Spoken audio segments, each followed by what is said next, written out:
नमस्कार। Verdict news के special कार्यक्रम कॉफी विथ ओपी में आपका स्वागत है। आप देख रहे हैं कॉफी विथ ओपी। मैं हूं चुनाव विश्लेषक ओपी यादव। आज मुझे कॉफी पीने का सौभाग्य प्राप्त हुआ है। ऑल इंडिया यादव महासभा के नेशनल जनरल सेक्रेटरी, राष्ट्रपति पदक, यश भारती अवार्ड से सम्मानित, उत्तर प्रदेश ही नहीं देश की एक सामाजिक शख्सियत प्रमोद चौधरी। चौधरी साहब, स्वागत है coffee with OP. Yadav ji, आपका भी स्वागत है, अभिनंदन है। चौधरी साहब, अभी कल की घटना है। कल उत्तर प्रदेश के deputy chief minister Brajesh Pathak साहब का एक बड़ा बयान आया है। उन्होंने खासकर समाजवादी पार्टी की तरफ इंगित किया है। उन्होंने साफ साफ कहा है कि समाजवादी पार्टी की जो अब तक की सूची आई है, लिस्ट आई है कैंडिडेचर की, उसमें जो भी यादव कैंडिडेचर हैं वो सैफई परिवार से ताल्लुक़ रखते हैं। पहले जब समाजवादी पार्टी चुनाव लड़ती थी तो सैफई परिवार के बाहर के लोग, चाहे चंद्रपाल सिंह यादव, चाहे भालचंद्र यादव, चाहे मित्रसेन यादव, चाहे देवेंद्र सिंह यादव, यहाँ तक देवेंद्र सिंह यादव की टिकट कटी और नाराज होकर वो भारतीय जनता पार्टी की तरफ मुखातिब हो गए। ऐसी कौन सी स्थितियाँ बन रही हैं?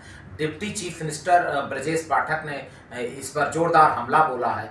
चूँकि आप समाज के एक जिम्मेदार ओहदे पर हैं और लगातार 2 दशक से चीफ जनरल सेक्रेटरी हैं ऑल इंडिया यादव महासभा के, और उत्तर प्रदेश ही नहीं पूरे उत्तर भारत और पूरे देश में समाज की कमान आपके हाथ में है। समाज को दिशा और दशा जो है उसको गति देने का काम आपका है। कैसे देखते हैं, क्या कहना चाहेंगे ब्रजेश पाठक के इस बयान पर?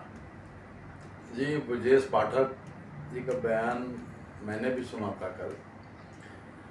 देखिए, उन्होंने कहा कि एक यादव समाज में जो है केवल परिवार के जो नेताजी के परिवार से ही लोगों को टिकट दिया गया, बाकी लोगों को नहीं दिया गया। इस संबंध में मुझे ये कहना है कि देखिए, यादव समाज जो है एक हमेशा एक मिशन पे काम करता है।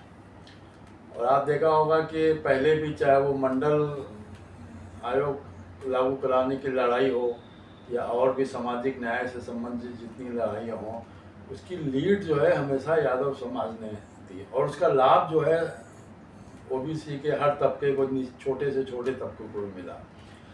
आज की परिस्थिति में जो भी अखिलेश यादव जी राष्ट्रीय अध्यक्ष समाजवादी पार्टी ने एक नया प्रयोग किया है जी, और मैं समझता हूँ कि इस प्रयोग को यादव समाज अच्छी तरह से इसको वॉच करेगा और आने वाले टाइम में हम लोग ये सोचते हैं कि हम लोग को इस समय धैर्य और रणनीति से काम लेना होगा, क्योंकि अखिलेश जी ने जो पीडीए का नारा दिया है उसके तहत बहुत से कंप्रोमाइज़ करने पड़े हैं उनको, हम लोग समझ सकते हैं। तो यादव समाज केवल टिकट मिले या ना मिले, लेकिन वो मिशन है कि गरीबों की सामाजिक न्याय की लड़ाई को वो लड़ता रहता है और इससे कोई यादव समाज में कोई भी ऐसा फ़र्क नहीं पड़ेगा कि साहब एक ही परिवार को टिकट दिए हैं। ये इसको हम लोग इलेक्शन, क्योंकि इलेक्शन में युद्ध का समय होता है, इस समय हमारी निगाह केवल जो है वो चिड़िया की आँख के ऊपर है और हम लोग इंतज़ार करेंगे और बाद में इसकी समीक्षा, इस प्रयोग की समीक्षा होगी चुनाव के बाद। चौधरी साहब, मध्य प्रदेश में भारतीय जनता पार्टी ने प्रयोग किया है। बाबूलाल गौर के बाद डॉक्टर मोहन यादव को चीफ मिनिस्टर बनाया। इसके पहले जब 3 राज्यों के नतीजे आए, मध्य प्रदेश, छत्तीसगढ़ और राजस्थान के, राजस्थान में अलवर से मेंबर ऑफ पार्लियामेंट जो तिजारा से भी चुनाव जीते हैं और यादव समाज के आध्यात्मिक पुरुष हैं बाबा बालकनाथ, उनकी चर्चा थी कि भारतीय जनता पार्टी उनको राजस्थान में जयपुर में वजीर आला बना सकती है। लेकिन बाद में भोपाल में बड़ा प्रयोग हुआ। डॉक्टर मोहन यादव समाज के दूसरे चीफ मिनिस्टर बन करके भोपाल में आए। उनके उत्तर प्रदेश के दौरे बहुत तेज हैं और उनकी रिश्तेदारी भी उत्तर प्रदेश में, उनकी ससुराल है सुल्तानपुर में, और वो बता भी रहे हैं कि हमारे पूर्वज उत्तर प्रदेश से ही ताल्लुक़ रखते थे, जहां भूपेंद्र यादव, हुकुमदेव नारायण यादव, राम कृपाल यादव, नित्यानंद राय, हंसराज अहीर, एक बड़ी फेहरिस्त है भारतीय जनता पार्टी की यादव लीडरान की, जिसको उत्तर प्रदेश में पूरी तरह से अन्नपूर्णा यादव जो मंत्री हैं, एचआरडी मिनिस्टर भारत सरकार में, पूरी की पूरी फौज उत्तर प्रदेश में यादव मतदाताओं को आकर्षित करने के लिए भारतीय जनता पार्टी ने उत्तर प्रदेश में पूरी फौज उतार दिया है। समाजवादी पार्टी की तरफ, चूंकि आप संगठन के पदाधिकारी हैं, सामाजिक संगठन के पदाधिकारी हैं, किसी राजनीतिक दल से आपका भी ताल्लुक नहीं है, लेकिन उत्तर प्रदेश और बिहार की जो राजनीतिक परिस्थिति है, स्थिति है, उत्तर प्रदेश में समाजवादी पार्टी और बिहार में, मैं खुल करके बोल रहा हूँ, बिहार में राष्ट्रीय जनता दल की तरफ यादव मतदाताओं का हमेशा ज़्यादा आकर्षण बनता चला आया है। एमवाई इंटेक्ट की बात होती रही बिहार की सियासत में और यूपी की सियासत में। बाकी राज्यों में कहीं कांग्रेस, कहीं बीजेपी, कहीं क्षेत्रीय दलों के साथ यादव समाज सियासी तौर पर मूवमेंट करता रहा। क्या देखते हैं, क्या भारतीय जनता पार्टी की तरफ वाकई एक आकर्षण यादव समाज में कुछ बनने लगा है कि ये सिर्फ सह और मात का खेल है, या गंगा यमुना की धारा से अभी बहुत पानी बहना बाकी है? कैसे देखते हैं? देखिए, जहाँ तक मध्य प्रदेश में भारतीय जनता पार्टी ने मोहन यादव जी को मुख्यमंत्री बनाया, हम लोग उसका स्वागत करते हैं, और वो भी एक समाज के ही अंग हैं और बड़े अच्छे व्यवहारिक इंसान हैं। वहाँ मध्य प्रदेश में उनकी काफ़ी फॉलोइंग है। इसी तरह चाहे वो राजस्थान में हो, बालक दास जी का है, वो अपने अपने प्रदेश में लीडर है, और यादव समाज उनके निर्णय का स्वागत करता है। जहाँ तक उत्तर प्रदेश या बिहार का समाज वो है, देखिए, उत्तर प्रदेश में भारतीय जनता पार्टी ने केवल एक टिकट दिया है आजमगढ़ में, वो भी कोई पॉलिटिकल हस्ती नहीं है। अगर किसी पार्टी से किसी कार्यकर्ता या किसी लीडरशिप को चुनाव देते, तो वो संदेश जाता है कि वो उस वर्ग को महत्व दे रही है। लेकिन चूंकि वो एक रणनीति है, वहाँ पर अखिलेश जी की सीट थी, वहाँ से उन्होंने एक फिल्म स्टार को लड़ाया, तो उसका कोई प्रभाव पूरे प्रदेश में नहीं है। प्रदेश में यादव समाज ये देखता है कि हमारे लीडरशिप या हमारे जो विचारधारा है, उसके अनुसार कौन सी लोग काम करेंगे। तो निसंदेह इसमें उत्तर प्रदेश में अखिलेश जी और माननीय नेताजी के साथ हमेशा समाज रहा है, और अखिलेश जी उस विचारधारा को आगे लेके चल रहे हैं, और बिहार में तेजस्वी यादव लेके चल रहे हैं। तो जहाँ लीडरशिप है, यहाँ हमारा अगर मुख्यमंत्री बनता है तो स्वाभाविक रूप से समाज के कमज़ोर वर्ग के लोगों को उसका लाभ मिलता है। ये समाज, अब हर समाज में लोग पढ़ रहे हैं, लिख रहे हैं, उनको ये समझ है, तो वो कोई भी बना के वो लीडरशिप यहाँ पर यादव, बीजेपी के यादव नेता को यहाँ पर भेजें या बिहार में भेजें, मैं समझता हूँ कि उसका कोई बहुत ज़्यादा लाभ नहीं है।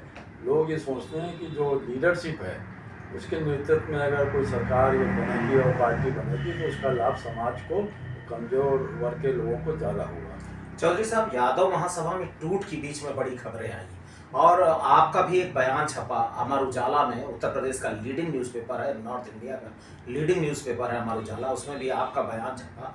और जिस तरह की गुटबाजी की बात आई, अरुण यादव जो वर्किंग प्रेसिडेंट हैं ऑल इंडिया यादव महासभा के, उनका भी एक बयान आया कि जो कि प्रदेश की यूनिट के चीफ हैं, उनका भी उसी में बयान छपा कि यादव समाज का कोई व्यक्ति प्रधानमंत्री की रेस में नहीं है, जैसे एक जमाने में मुलायम सिंह जी रेस में हुआ करते थे। तो यादव समाज एक तरह से स्वतंत्र है।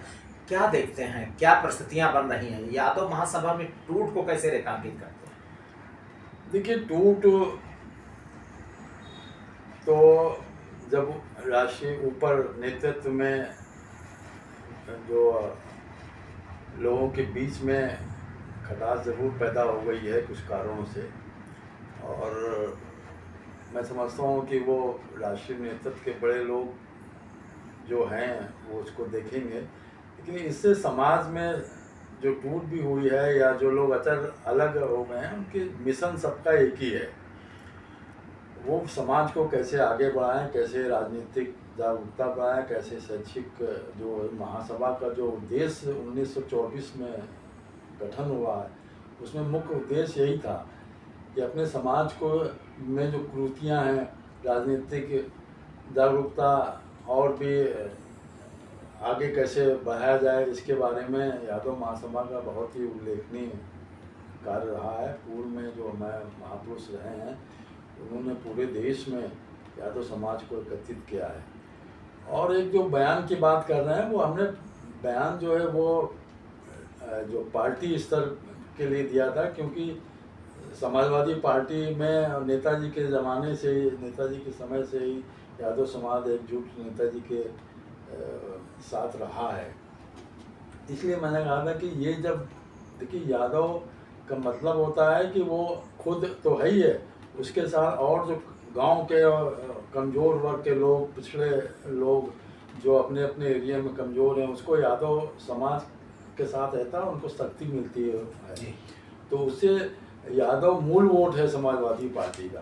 तो मेरा कहने का तात्पर्य ये था कि इसको संभाल के रखना बहुत ज़रूरी। जब ये रहेगा तो ये अपने आप इनसे और गरीब शोषित लोग इनके साथ जुड़ते हैं, उससे राजनीतिक एक दायरा बड़ा दायरा बड़ा होता है और उसका लाभ पार्टी को मिलता है। ये मेरा उद्देश्य इस संबंध में कहने का था। चौधरी साहब, कुछ नतीजे जो यादव समाज के रहे, चाहे 77 में जनता पार्टी की लहर रही हो, 89 में जनता दल की लहर रही हो, आपको याद होगा 2004 में इसी उत्तर प्रदेश की 80 सीटें जहां हैं पार्लियामेंट की, 6 मेंबर ऑफ पार्लियामेंट बीएसपी से और 6 member of parliament Samajwadi party से यादव समाज के लोकसभा में जीत के दिख गए। बिहार के भी ताज़ा उदाहरण है कि 89 के नतीजे, 91 के नतीजे, और बाद में देखिए कि 25-25, 16-16 मेंबर ऑफ पार्लियामेंट बिहार की, 40 मेंबर ऑफ पार्लियामेंट है बिहार में, पहले झारखंड को मिला करके 56 थे। संख्या लगातार घटी है, चाहे बिहार हो और चाहे उत्तर प्रदेश हो। आज की स्थिति कमोबेश बहुत कम संख्या है पार्लियामेंट में, उच्च सदन में भी, लोकसभा में भी और राज्यसभा में। और इसी तरह उत्तर प्रदेश की विधानसभा में 77 में जनता पार्टी के रिकॉर्ड से लगातार आप अगर कंपैरिजन करते हैं तो लगातार यादव बिरादरी के जो जनप्रतिनिधि हैं उनकी संख्या घटी है। चूंकि समाज के एक जिम्मेदार ओहदे पर लंबे समय से आप काबिज हैं और संघर्ष कर रहे हैं, समाज को गति दे रहे हैं, इस पूरी घटना चक्र को कैसे देखते हैं? देखिए, इसको हमें इस आपकी जो बात है इसको इसमें लेते हैं। निश्चित रूप से 77 में 80-85 विधायक थे उत्तर प्रदेश में, 89 में भी करीब 80 के आसपास थे। देखिए, पहले जनता पार्टी जब बनी और उससे पहले हमारी कोई लीडरशिप नहीं थी। जब से नेताजी एक उत्तर प्रदेश से नेता के रूप में उभरे, बिहार में लालू यादव जी उभरे और 2 बार 3 बार 4 बार मुख्यमंत्री मुलायम सिंह यादव जी नेताजी रहे और लालू यादव जी भी रहे। तो ये देखिए, जब आप नेतृत्व होगा आपका, तो निश्चित रूप से जब नेतृत्व होगा तो आप अन्य समाज के लोगों को भी एडजस्ट करेंगे। अब जो है, जब से हमारा माननीय नेताजी अखिलेश जी और लालू जी और तेजस्वी यादव हैं, इनके पर लीड है, इनका हाथ अब यूँ देने की स्थिति में है। तो ये तो है, जब आप देने की स्थिति में हैं तो सबको, जब आप लीडरशिप जब भी आपके नेतृत्व में बढ़ेगी, जब आप सबको और समाज के लोगों को भी एडजस्ट करेंगे। और अब जागरूकता भी आ गई है, अन्य समाज के लोगों में भी भागीदारी। ये तो माननीय नेताजी का, लालू जी का और अखिलेश जी का ये एक मिशन ही है कि जिसकी जितनी संख्या उतनी उसकी भागीदारी। तो इसी उद्देश्य से ये एडजस्ट करने के लिए यादवों की संख्या ज़रूर कम हो रही है। लेकिन हमारा ये कि अगर हम मुख्यमंत्री या प्रधानमंत्री कोई बनता है तो निश्चित रूप से जितना हमारे 80 विधायक काम नहीं कर पाएंगे या 40 सांसद काम नहीं कर पाएंगे, जो एक प्रधानमंत्री और एक मुख्यमंत्री इनके समाज को दे पाएंगे। Centre point. चौधरी साहब, महासभा में लंबे समय से आप चीफ जनरल सेक्रेटरी हैं। महासभा की तरफ कैसे प्रयाण हुआ, कैसे यात्रा, ये जो सामाजिक यात्रा है आपके जीवन की, ये कैसे संभव हुई और कहाँ से शुरुआत हुई? कहा जाता है कि चौधरी हरमोहन सिंह जी आपकी उंगली पकड़ करके महासभा में ले गए थे और उदय प्रताप सिंह जी तक का लंबा समय उनके टेन्योर में आपने जनरल सेक्रेटरी के तौर पर काम किया। कैसे देखते हैं इस सामाजिक उद्भव को? देखिए,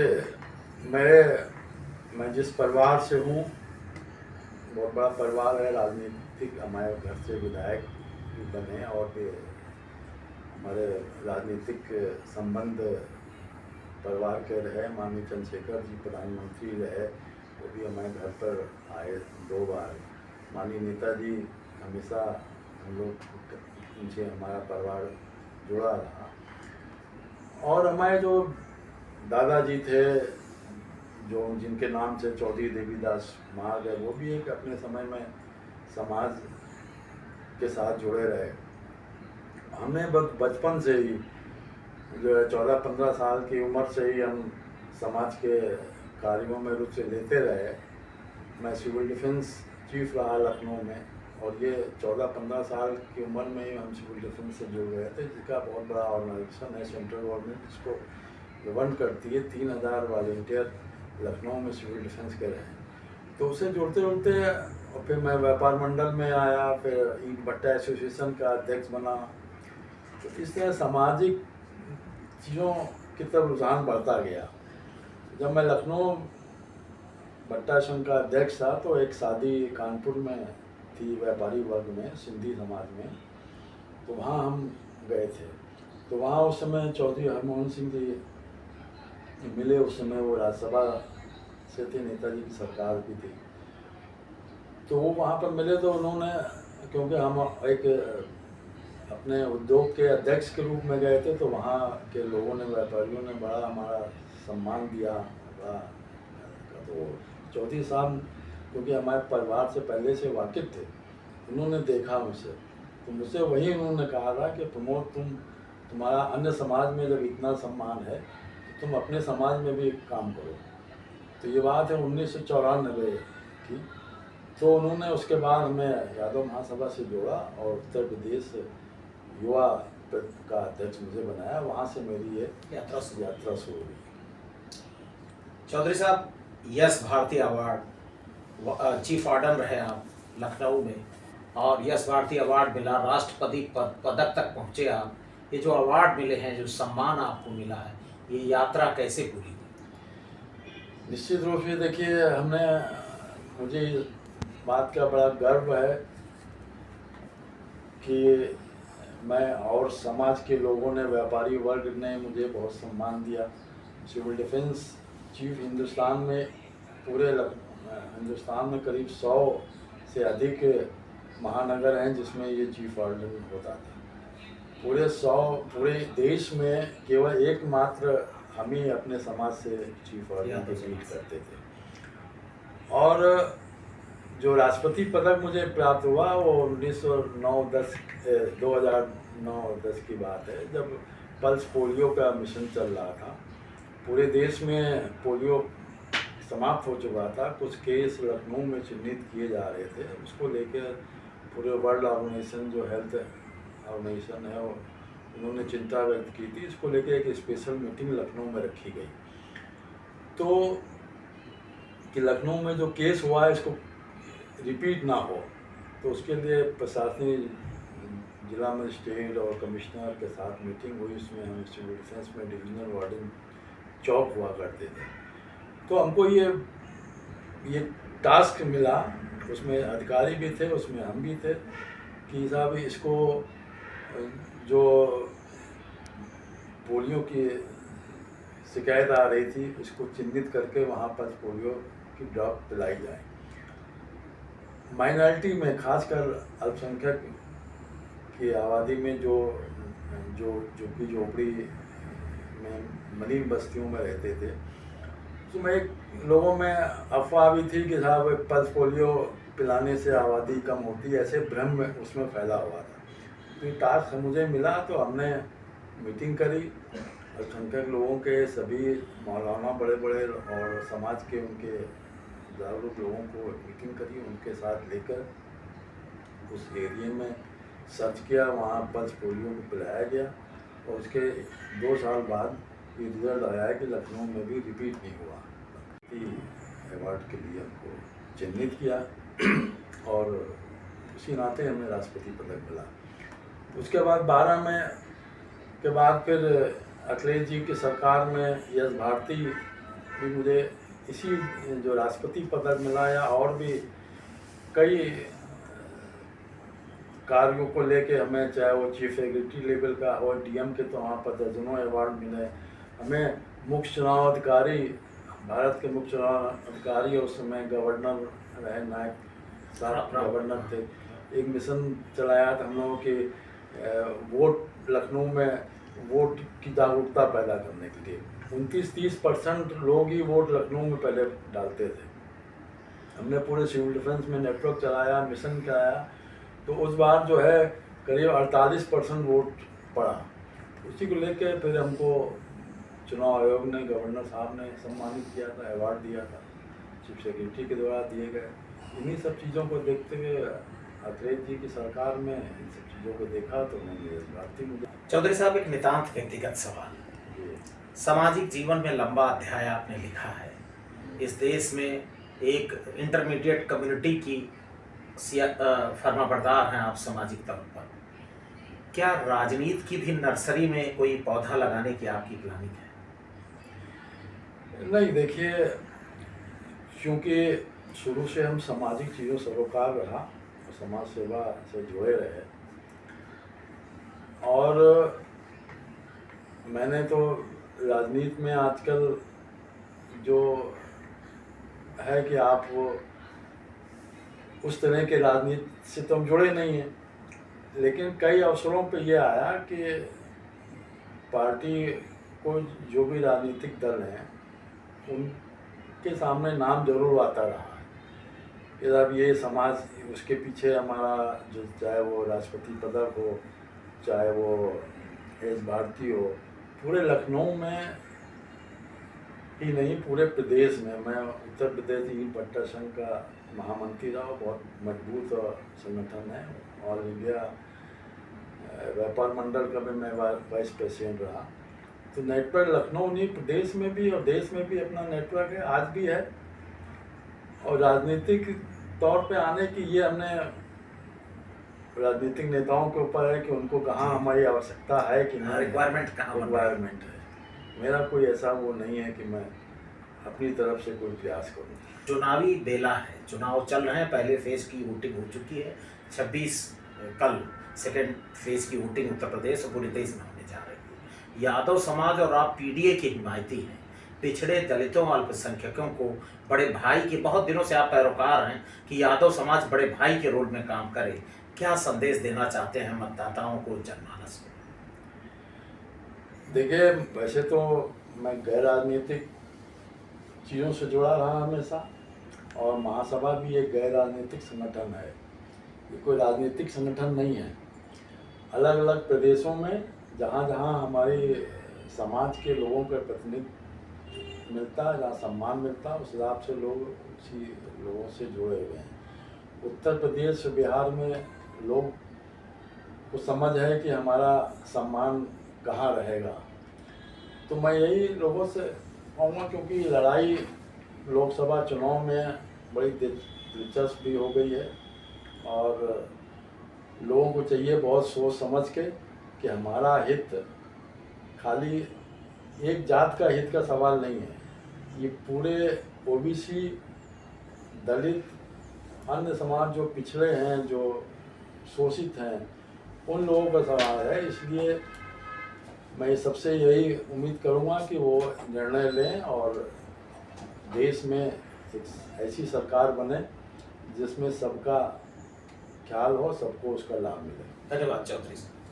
ये थे प्रमोद चौधरी। बड़ी बेबाकी के साथ उन्होंने जीवन के हर पहलू पर अपनी बात रखी, चाहे राजनीति हो, चाहे परिवार, चाहे समाज सेवा और चाहे व्यापार, हर सेक्टर को उन्होंने परिभाषित किया।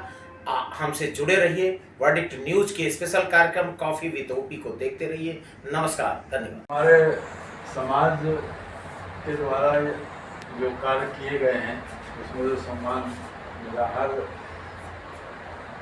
समय की सरकार, समय समय पर जो भी सरकार थी, चाहे वो अखिलेश जी हो, चाहे वो कल्याण सिंह जी के समय पे हमें सम्मान मिला, लालजी टंडन ने हमें सम्मान दिया, और ये जितने जी तो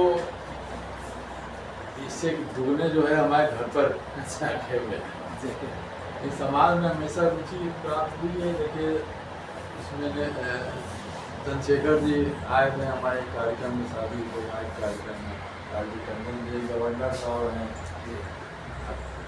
नेताजी का तो बहुत ही आशीर्वाद प्राप्त हुआ, समय समय पर एकदम प्रभावित उनका की तरह आशीर्वाद रहा नेताजी का। मान लो हमारे जो राष्ट्रीय अध्यक्ष आदरणीय गुरु जी उदय प्रताप सिंह जी। उन्होंने हमें महासभा में प्रमुख महासचिव उन्होंने बनाया, उनका बड़ा मार्गदर्शन। ये हम सब लोग की सौभाग्य की बात है पूरे समाज का कि उदय प्रताप जी ऐसे राष्ट्रीय अध्यक्ष हैं।